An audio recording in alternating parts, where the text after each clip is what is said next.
Hello, hello, hello. Good evening. Welcome to our webinar this evening for this month. Arm Yourself Against Cancer. I am Dr. Ray Benedetto here with my wife and partner in practice, Dr. Allison Benedetto. I would like to hope that everybody can hear us. So real quick, if anybody who's here right now, I see we got a good bunch, could raise their hand real quick or just submit a quick question at the bottom there on the Q&A just to let us know that you can hear okay. I see a raised hand. Okay. Beautiful. Excellent. Okay, we got a bunch of raised hands. Terrific. Okay, we're going to go ahead and dive right in. Thank you for joining us this evening. We are obviously going to talk about kind of all things cancer. No doubt that many of you on this call have lost a loved one to cancer. Maybe you have cancer. You would like not to get cancer. So we're going to talk kind of from beginning to end about what is cancer and how do you get it and what can you do to prevent it.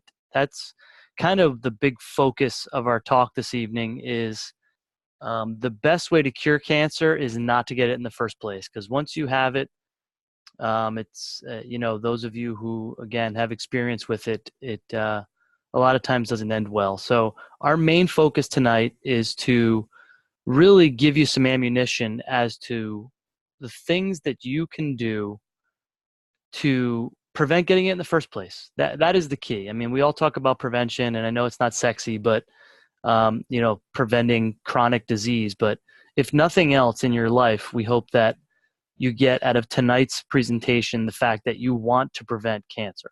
I think everybody, that's the one thing where prevention gets a little sexier is, yeah, I don't want that. So what can I do to avoid it? So welcome tonight, and we have a lot of stuff to go over. So we're going to kind of dive right in from kind of beginning to end. Again, some housekeeping notes for those of you who have not been on our presentations before. There's a raise your hand function. There's a Q&A function down at the bottom of your screen. We will be taking, we have a presentation where we'll be going over some slides, and then we will have a Q&A portion towards the end of the presentation. So if you have a question, you can submit it at any point during the Q&A. Obviously, you can submit questions towards the end, but if you have a question during the presentation, you want to jot it down real quick, you can do it in the Q&A section, and then we will get to it at the end once we have a bit of a question and answer session.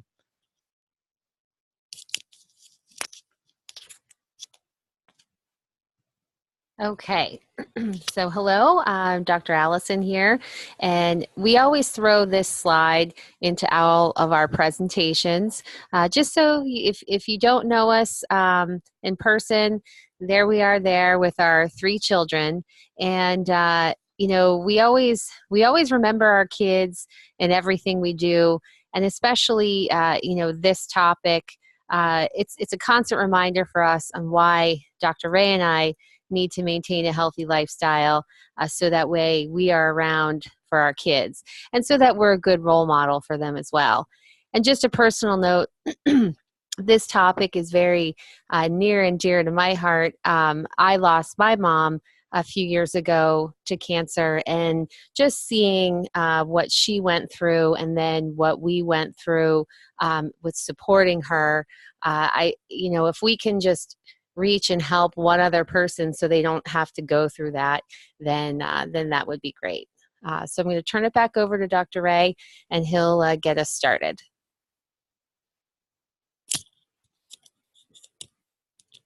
Okay, before we can talk about what we can do about cancer, what we can do to prevent it, let's go over what it is, right? Everybody probably thinks they know what cancer is. We're going to kind of go over some of the technicalities so you can at least get a quick understanding as far as, well, geez, how does this develop in the first place? What happens, right? What happens inside my body? So what's cancer, right? We have a little graphic there. A group of related diseases where abnormal cell function ensues, right? So cells either begin to divide too quickly, and they can enter into the surrounding tissues, right? It can start almost anywhere in the body, And the abnormal cells that would have otherwise died off, or normal cell death, they survive, they multiply, they grow out of control. I think basically everybody can understand that concept. So what's a tumor, right? Everybody's heard of tumors also. So tumors, also known as neoplasms, swollen mass of tissue, a result of this uncontrollable cell division that we're talking about. Okay? They can be either benign, which would be considered non-cancerous, or malignant, which would be considered cancerous. So tumors that are malignant will invade other nearby tissues and cause further involvement, movement of cancer cells throughout the body. Benign tumors do not spread into the surrounding tissues and usually do not cause further issues once they are removed. Okay, so an important distinction there. I'm sure everyone has a basic idea as far as what we're talking about, and everyone knows, sure, a benign one, if I get a tumor, I'll take a benign one if I don't want the malignant ones. That's why. Okay. How do cancer cells differ from normal cells, right? So there are some major differences between cancer cells and otherwise healthy cells.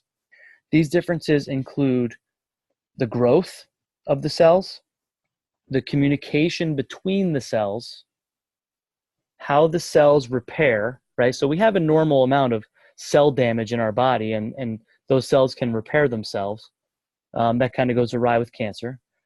Cohesion, or kind of how they stick to each other, and spreading, right? So how quickly they can spread to other tissues, how they appear, and how they interact with the immune system. So how the immune system is dealing with them. Okay. So some major differences between cancer cells and normal cells. Okay, they differ in many ways that allow them to kind of grow out of control and become invasive. A couple of important differences. Cancer cells are less specialized than normal cells. What that means is normal cells mature into very distinct cell types with different locations, specific functions, things like that. Cancer cells do not. Okay, and this is one reason that, unlike normal cells, cancer cells continue to divide without stopping, right? Our normal cells differentiate into liver tissue or what have you, and cancer cells just divide uncontrollably and never differentiate. Normal cells also follow signals of something called apoptosis, and cancer cells ignore those signals. Apoptosis is the medical term for the process by which cells have a normal life cycle. They are born, they live a normal life, and they die in a programmed fashion, an orderly fashion. Cancer cells do not abide by these signals.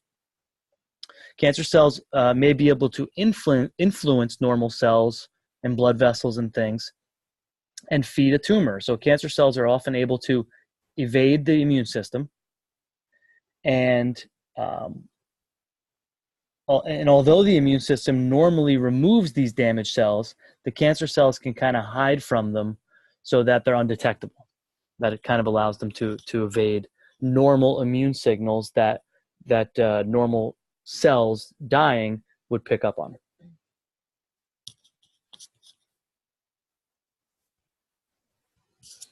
Okay, so now we're going to talk a little bit to the point of how do these normal cells become cancerous. So in order for a normal cell to change into something that is cancerous, a lot of different things must happen. It's not an easy process, but once it gets started, there are certain changes that must occur. Those changes are, number one, there has to be an allowance of rapid growth. There also has to be a failure of the cell to stop growing. There must be a disregard of signals from the body. Dr. Ray had just talked about how a normal cell responds to normal signals from the body. So you have to have that disruption and disregard of those signals in order for that normal cell to turn cancerous. And then also something called lack of adhesion, and we'll get to that too. We're going to talk about we'll start here with the allowance of rapid growth. So you can see here on your slide, it says cells must possess a growth factor that prompts them to grow beyond what is necessary. So again, that and the failure to stop growing, these normal cells, as they start out, start to ignore some of these cues from the body, and they will grow uncontrollably, and then they don't stop growing. Okay, and then again, the disregard for the bodily signals, and then the lack of adhesion. So the lack of adhesion is that normal cells stay put. They stay where they're supposed to be and do the function that they were, quote, born to do. So these abnormal cells, they travel, and they could travel through blood, lymph, they could go into the surrounding tissues. So basically they move into an area that they're not supposed to be and set up shop, and then start to wreak havoc on the surrounding area. But remember, so as you can see there, these things are attributed to gene mutations within the cell. So it is difficult for a normal cell to become cancerous. But once you have these changes occur, it's almost like a perfect storm, and then it's very hard to slow down.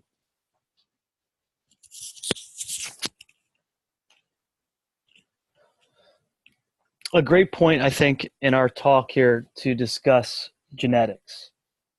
A lot of times these are things that we hear in our practice, and things that no doubt some of you on this call have said to yourself that, well, gosh, I'm just doomed. Like if I got cancer, or so-and-so got cancer, or so-and-so happened, this and that happened to so-and-so, it's just because they have bad genes.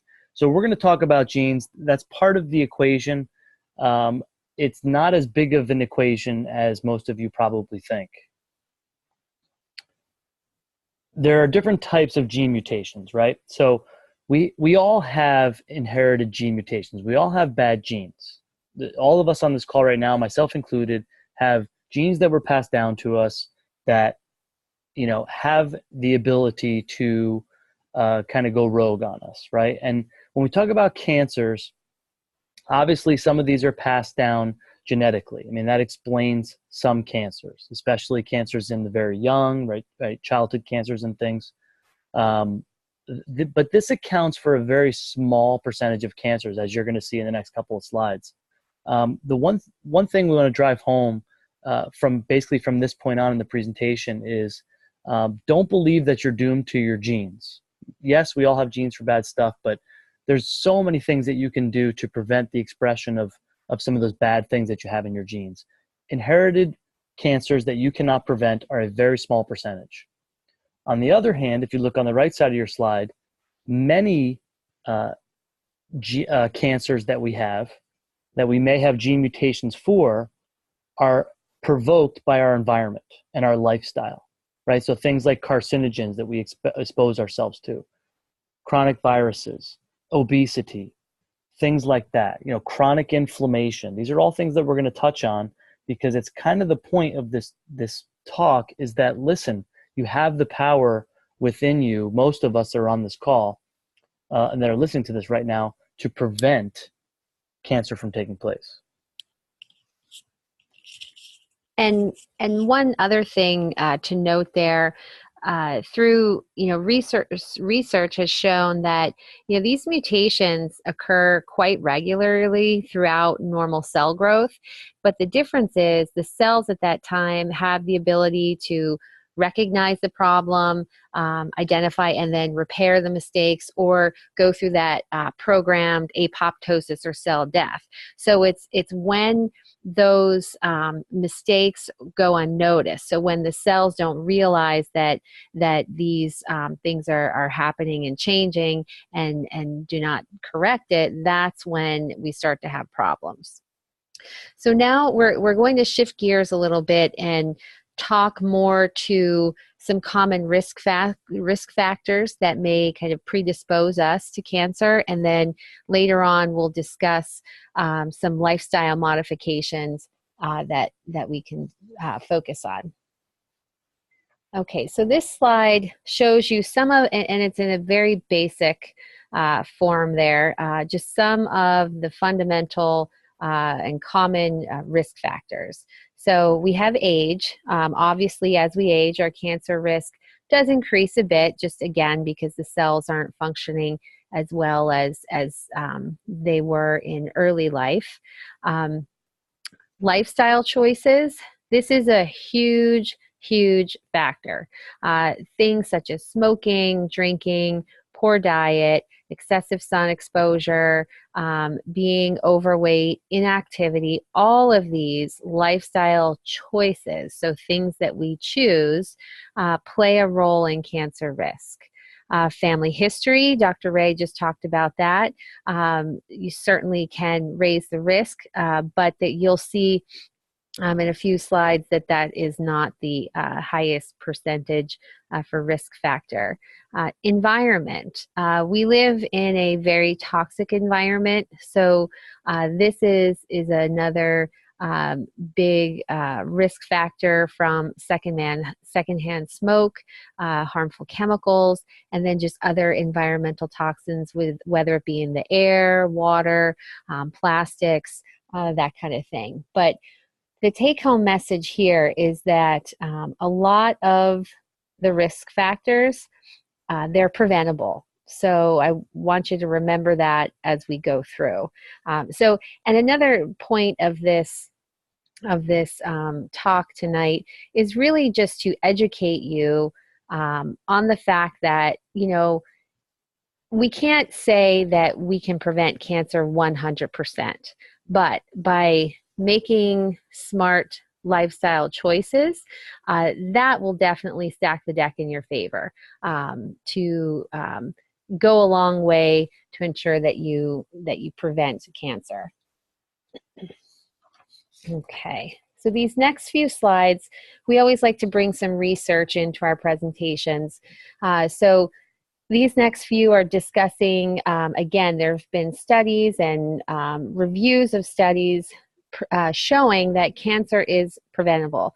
This one on your slide here, it was a review of highlights from a meeting of health experts who were talking about opportunities for cancer prevention during midlife. And what you can see there going down the side is kind of a summary of the review. And basically the discussion came to the conclusion that cancer is preventable and that midlife, and in this review, midlife was 45 to 64 years of age, is a very important time to take action on making those smart lifestyle changes. This next study, this was conducted 2008 by MD Anderson Cancer Center. And basically, again, the theme, cancer is preventable. If you look on your slide there, they had said evidence concluded that cancer-related deaths were due to the following factors. So you can see the percentages there, but due to tobacco, diet, infections, and then stress. Stress is a big one, lack of physical activity, environmental pollution, radiation exposure, and so on. This graphic is, it's super easy to read. I think it really drives home the point. You can see this is by the American Cancer Society, and this research came out 2017, so pretty recent. And smoking continues to be the #1 risk factor for cancer.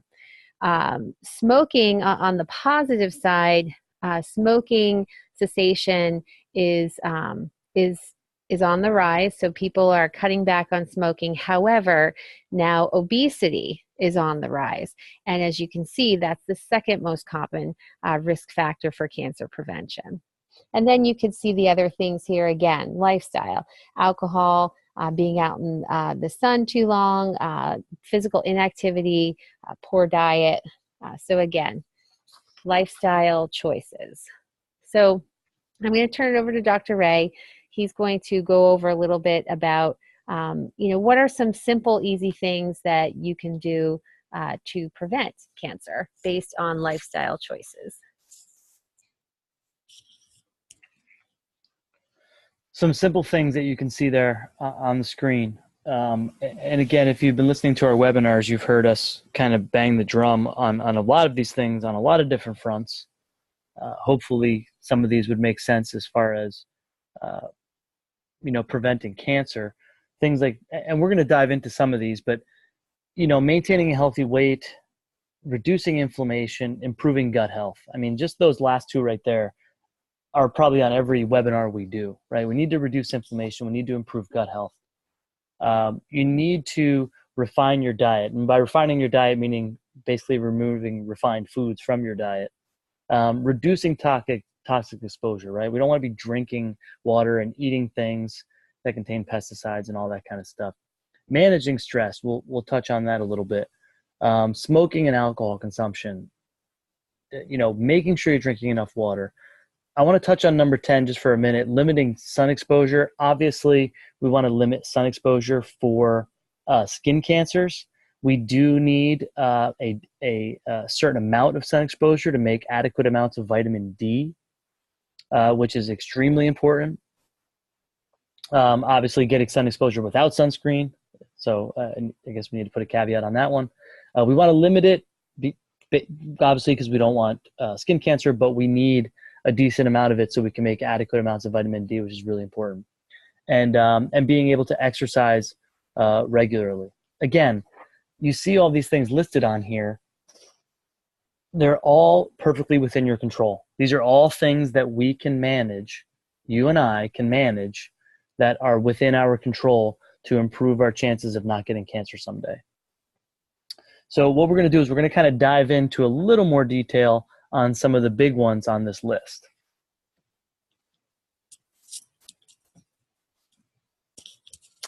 Okay, so we did say that maintaining a healthy weight is a very important part of cancer prevention. And according to the National Cancer Institute, obesity is one of the major risk factors for cancer, as we saw.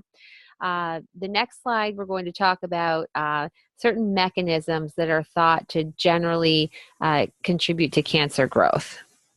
So now put your biochemistry hats on here and just kind of go with us as we go through these. Some of the words can be a little complex, but we'll get through it. So obesity and cancer growth. So this is kind of what happens on a hormonal level and inflammatory level within the body with obesity.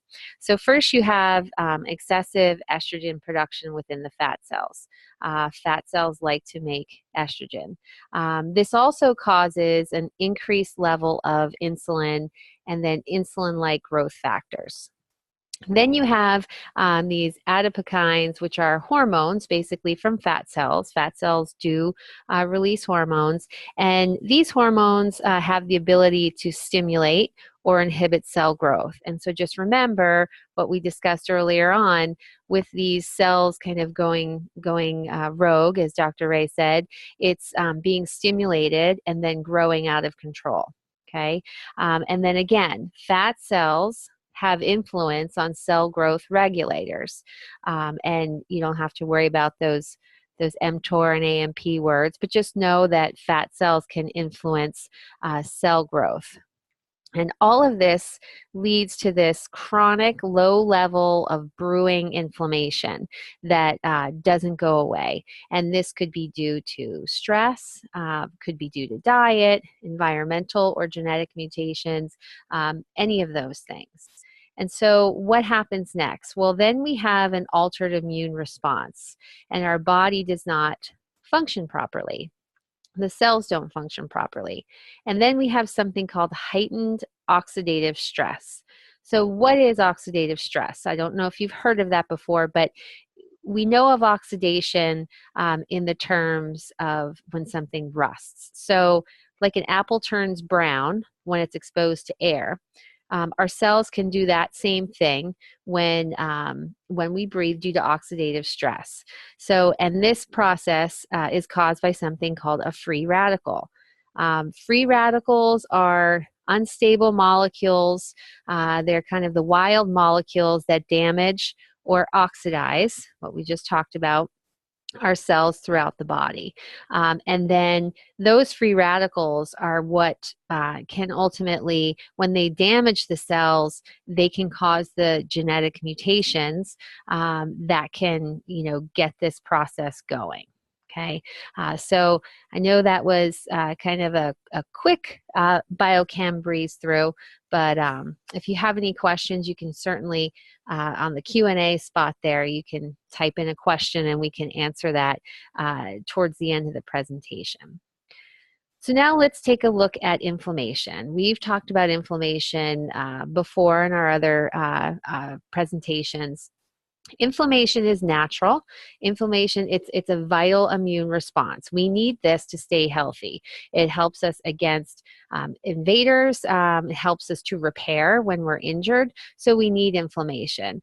What we don't need is chronic inflammation. That is not helpful to the body. So when you have chronic inflammation, the body's ability to recognize and attack these foreign invaders is significantly weakened.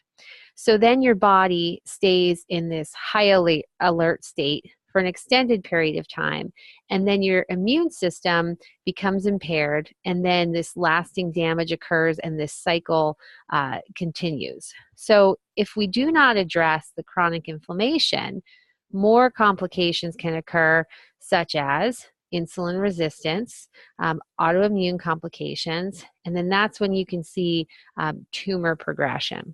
So again, managing the inflammation is another key component of cancer prevention.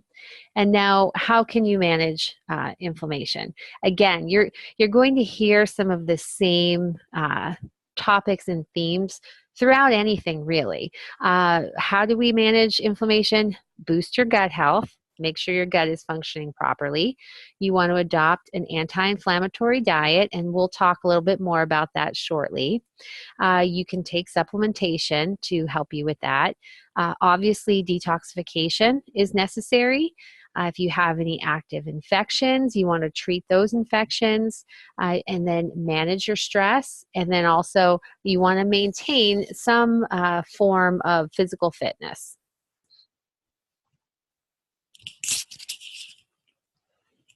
So most of you on this webinar right now probably have heard of us or know us and seen our stuff. And the first thing we're going to talk about is the gut. All starts in the gut. So, what causes poor digestive function, right? Most of your immune system lives in your gut. Your brain relies on your gut. All of your nutrients are absorbed in your gut. It's huge, right? So what are some of the causes of having poor gut health? The standard American diet, right? It's got a name, SAD, S-A-D, because it's pretty sad. So the things that we eat and the things that we expose ourselves to. Number two, so these are the top two, right? Standard American diet. Number two is excessive use of prescription medications. Who takes more prescription medications in the world than Americans? I can tell you the answer is no one. Inadequate amounts of digestive enzymes, right? So you don't have good enzymes to break down your foods. Toxic exposure, right? So you get exposed to lead in your water and gosh knows what else. Untreated infections, chronic stuff we were talking, like Lyme disease, Epstein-Barr virus, things like that. Chronic stress, right? Does this sound like America? Right? This is America on this slide right here. This is the United States of America. And it's the reason why we're in the trouble we're in.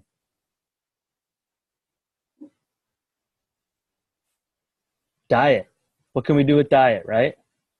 The easiest way to, number one, get yourself healthy, it's the easiest way to prevent cancer. You control what goes in your mouth, right? So what we eat, as well as obviously what we don't eat, can either fuel or inhibit the development of cancer. And research has concluded this. There's solid evidence that dietary habits have a huge impact on our cancer risk. Okay, so if you were to research cancer prevention diet, These are the things that would typically come up. It's a plant-based diet that provides essential minerals, vitamins, antioxidants, phytonutrients. Now, it's not a vegetarian diet, but it is predominantly plant-based. So you can see there on the left-hand side, foods to eat. Focus on your non-starchy vegetables, less carbohydrates, less sugar there. Whole fruits, fruits and vegetables containing vitamin C, and you can see which fruits and veggies there. Vegetables rich in lycopene, so those are your tomatoes, guava, watermelon. Vegetables rich in carotenoids, carrots, Brussels sprouts, squash. Unprocessed grains. Now, those, of course, if you have a gluten sensitivity or something to that effect, or celiac disease, you would not want to eat those. But if you were to, you want to focus on the unprocessed, even sprouted grains. And then, of course, our healthy oils and fats, olive oil, coconut oil, avocado oil, those kinds of things. Now, what should you avoid? Again, most of this is common sense. High calorie processed foods, any type of added sugar, excess salt. We do need some salt in our diet, and the pink Himalayan salt is the best kind, but still need to be aware of amounts. Red meat in excess, so moderation is okay. And then alcohol. And to alcohol, a lot of research out there on the correlation of alcohol consumption and cancer. Again, this study here in the yellow box is a summary of the study. And chronic alcohol consumption increases the risk for cancer of the organs and tissues of the respiratory tract, upper digestive tract, liver, colon, rectum, and breast. And the issue isn't so much and not to kind of go down this rabbit hole, but one of the big issues with alcohol consumption has to do with an enzyme that is in the alcohol and metabolism of that enzyme, and that's what leads to the development of cancer. But therefore, it's best to skip out on the drinks altogether. Because, some studies have shown that even minimal consumption still raises cancer risk. And then here, another study again, alcohol consumption and cancer of the GI tract, excessive alcohol consumption and heavy smoking even combined, main risk factors for upper digestive tract cancers.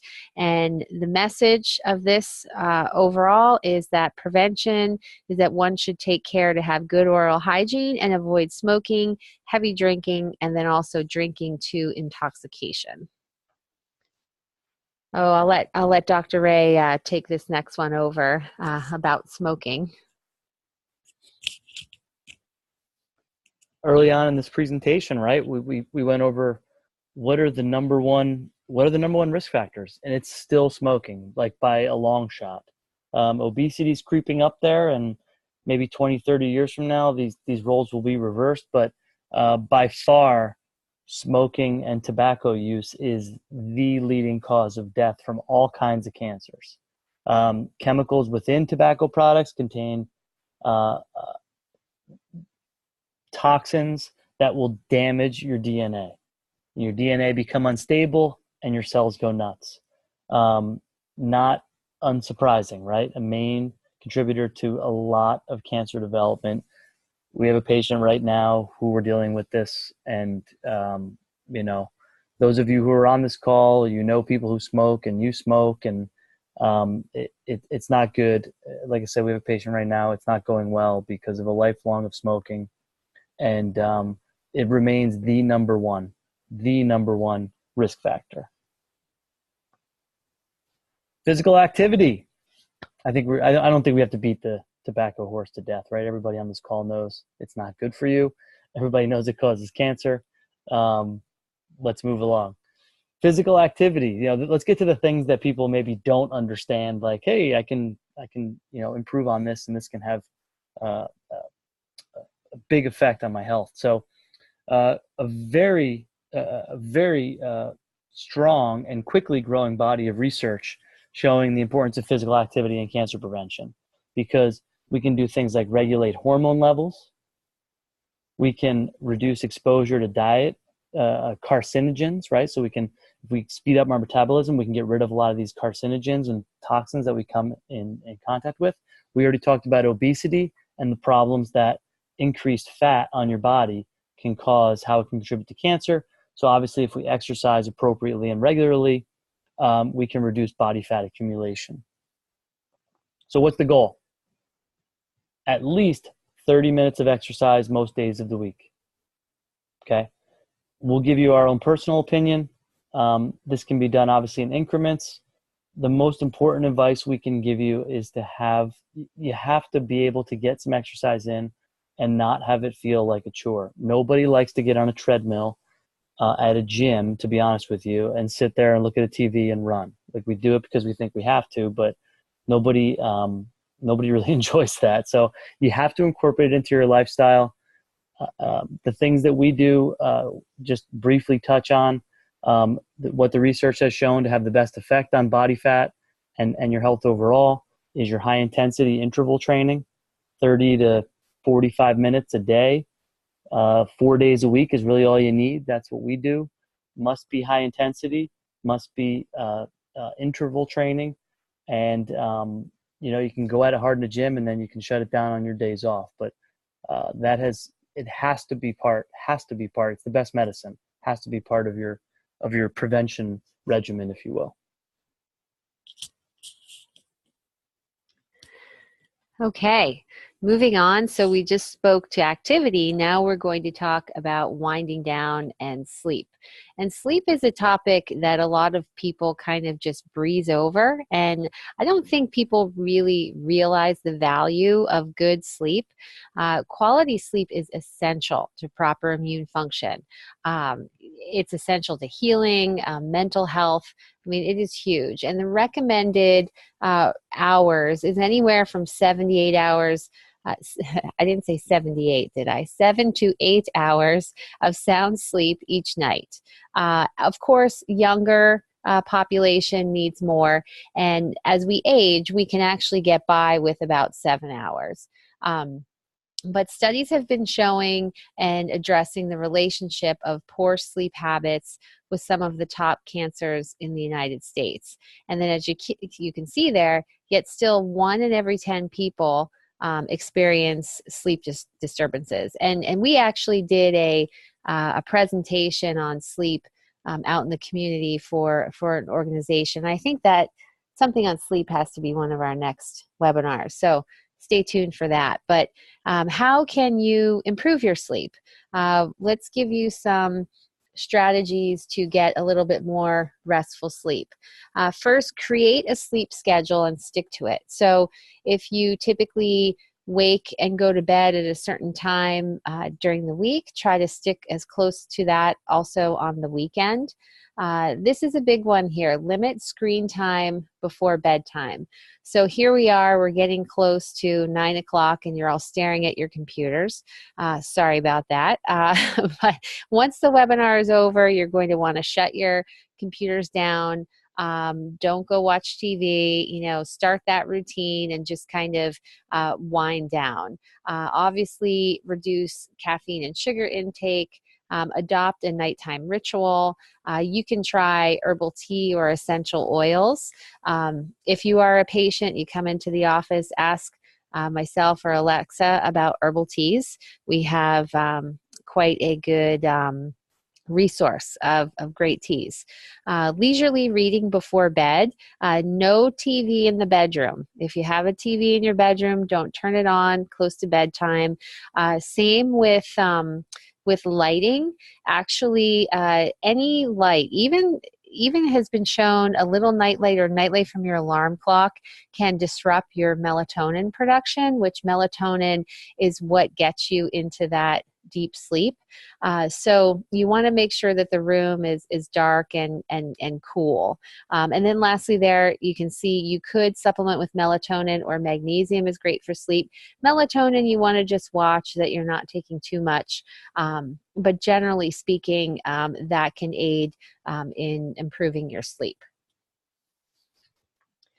All right, and lastly here, stress management. So as you kind of gathered, prevention of cancer, it's really a holistic process. It's not just one thing. And while it's incredibly important to eat good food and modify unhealthy habits, adopt exercise, get adequate sleep, none of this would really be effective without proper stress management. Okay, so stress is the primary driver of that chronic inflammation that we had talked about. And then that chronic inflammation turns into disease. So it's key to manage the stress. And some simple ways to relieve stress: meditation, practicing yoga, gardening, taking a walk, call someone you haven't talked to in a while, listen to calm music, get a massage, chiropractic care, read a good book. Any of those things are good for stress management. So we're coming to the end of our presentation here. But again, one of the main points that I would like to leave you with is you have a choice. I mean, you have a choice with everything you do. And I hope that we've at least taught you one thing that perhaps, next time you're in a certain situation and you have to make a choice on, whether you want to go out and take that walk, or if you're out to eat and you're not sure what to order, maybe you can hear Dr. Ray and I in your head in this presentation, and then maybe, make that change to put you on that path of cancer prevention.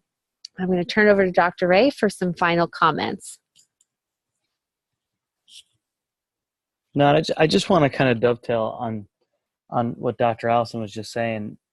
That's kind of the take-home message here. We're throwing a lot. I know we went over a lot tonight in a relatively short period of time, so I hope you took good notes. And if you didn't, we're recording this, so we'll send it out to you so you can go back and read it and watch it. But I mean, even if, everyone on this call, myself included, just took kind of one of these points, stress management and this and that and the other, and you took one of these things and you started working on them systematically to change some of your habits and some of your lifestyle choices. Number one, you're going to go a long way towards improving your health in general. But number two, kind of what I started this talk with, I mean, this is about cancer prevention. I'll be honest with you. I'll speak for myself, probably for everybody on this call, but cancer is the one thing I don't want in life. I mean, I don't want to get ill in any fashion, but nobody wants cancer. Again, many of you on this call have had experience with it. You have loved ones who have had it, maybe passed away from it. Obviously, as Dr. Allison alluded to, we have had some significant family members. So nobody wants it. I know you don't want it. So take some steps to prevent it. It is entirely within your control to prevent it. You're not doomed to your genetics. There's everything you can do to stack the deck in your favor to help prevent getting this horrible disease that nobody wants. There's our contact information. If you have questions, shoot us an email, call us. We have some questions we're going to get to in a sec. We are here to help. If someone who's sitting on this call or watching this webinar right now needs some help and some guidance, that's what we do. This is what we do all day, every day with our patients, not specific to cancer, but really to all health conditions. But we have plenty of patients, who have had cancer and who would like to prevent cancer. So there's our contact information. If you'd like our help, reach out to us. We are here to help. So we're going to go ahead and dive in. We got some questions. Perfect. This one's for me. So first question, does having autoimmune disease, such as Hashimoto's, which is an autoimmune disease of your thyroid, causes hypothyroidism, increase your risk of cancer? The short answer is yes. Having an autoimmune disease of any kind. So an autoimmune disease, just a quick synopsis of those of you who may not know, an autoimmune disease is a condition where your immune system kind of turns on you. So your immune system starts attacking your own tissue. It can happen to many tissues. When it happens to the thyroid, it can be Hashimoto's or Graves' disease. If it happens to your joints, it's rheumatoid arthritis. If it happens to your brain, it's MS, lupus, Sjogren's. There's a lot of different ones out there. So having an autoimmune disease in general increases your chances of a lot of chronic health conditions down the road. Cancer being one of them, just because of the abnormalities that it causes in your immune system. If you remember back to what we talked about earlier in the presentation, your immune system kind of loses sight of some of these abnormally growing cancer cells. So if you have an autoimmune disease, it definitely increases your chances of getting cancer. It also increases your chances of other chronic health conditions, which nobody wants, like neurodegenerative disorders such as Parkinson's and Alzheimer's and all that other kinds of stuff. So the short answer is yes. The long-winded answer is, I guess, everything else I gave you. But also to that, a lot of the things that you can do if you do have an autoimmune condition to improve your health is exactly what we talked about on this call. So again, it's the stress management, good sleep, good diet, limit your exposure to toxic elements in the environment. If you follow those things, you will improve your health within the autoimmune condition as well. So these are just great all-around changes that you can make that will improve your health on all levels. All right, let's see. I see some hands up here. If you have a question, you can, on the bottom there's that little, the fourth or so icon Q&A folder with the Q on it. You can submit a question there. Sorry, it's your third icon. So we'll give just another minute to see if any other questions roll in. And again, this is recorded. We will send out a recording, a link, right? It's a link. Okay, it's a link, and you'll get an email in the coming days here. All right. Last call. I know you got questions out there. I know we threw a lot of stuff at you too, but if you have a question, just hit the Q&A button there on the bottom. And if not, we'll wrap it up. But speak now or forever hold your peace. We've been talking all night. We want to hear something from you guys.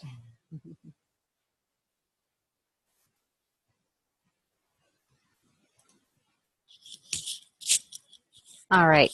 Well, if you think of anything that comes to mind after, our email address is there. You can shoot us an email or call us at any time. And we want to thank you for spending your evening with us. And don't forget, once you log off, you are to turn your computer off and go and wind down and get ready to go to bed and have a restful sleep.